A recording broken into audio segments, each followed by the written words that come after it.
you were a kid, what did you want to be when you grew up? I wanted to play hangman on television and spin a giant multicolored wheel. That was my ambition in life. Fantastic. Yeah, that or to save humanity with some serum.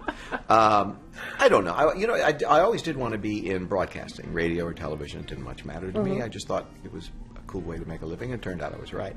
But I never, even when I started in television, I never thought about game shows.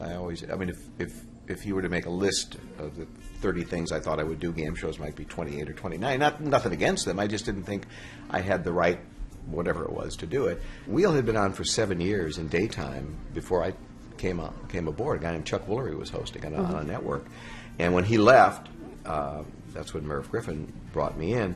And again, as I said earlier, I kind of debated whether I really wanted to do a game show. And then part of my reasoning, shows you what I know, was, again, it had been on 7 years. It seemed to have kind of run its course. It was fading in the ratings.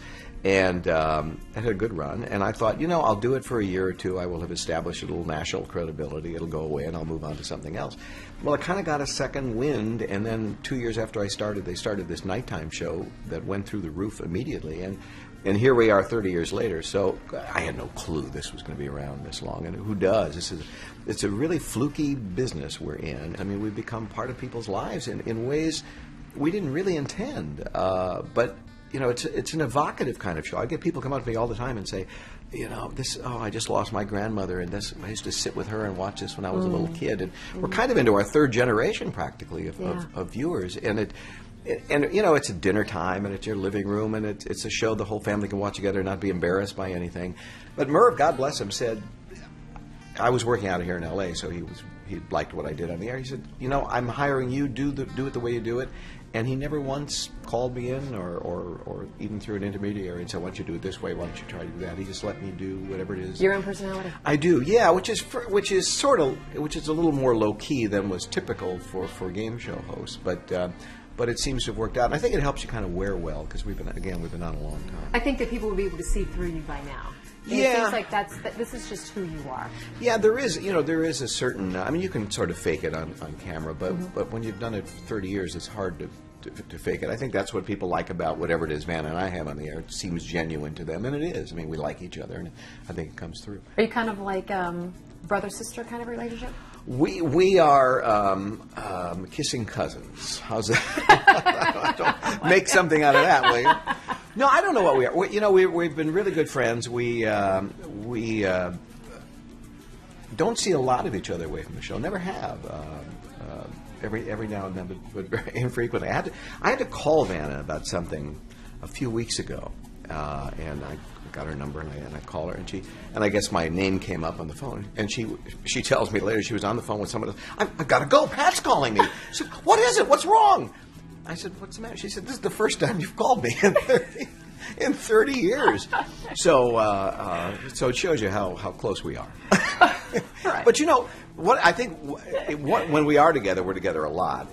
But one of the reasons I think the relationship is so successful is that we have a lot of time apart from each other. I mean, if all marriages could be like that, where you together a lot, but then you got a couple of weeks off, they might work. They might work. Yeah, they might work. Are you ever nervous at all? Because you don't seem like the person that would have any kind of qualms about being in front of people or doing anything. No, the only thing that makes me nervous, if you said to me, I have this garden club or whatever it is I belong to, you come speak to them next week, and I, in a weak moment, said yes, I would worry about it from the moment I said yes until the moment I got there. But when it comes to television particularly, and I've never been for some reason, from the earliest days. I did a talk show once on a late night network show, and I remember opening night, and I had this monologue, and I'm backstage, and the head writer was back there, very nervous and pacing, and I'm trying to calm him down, and someone said, "Shouldn't someone be calming you down?" But for some reason, it's not. I don't know if that's a good thing or a bad thing, but it helps keep the ulcers away, I guess. Yeah. What is the most frequent asked question of you now?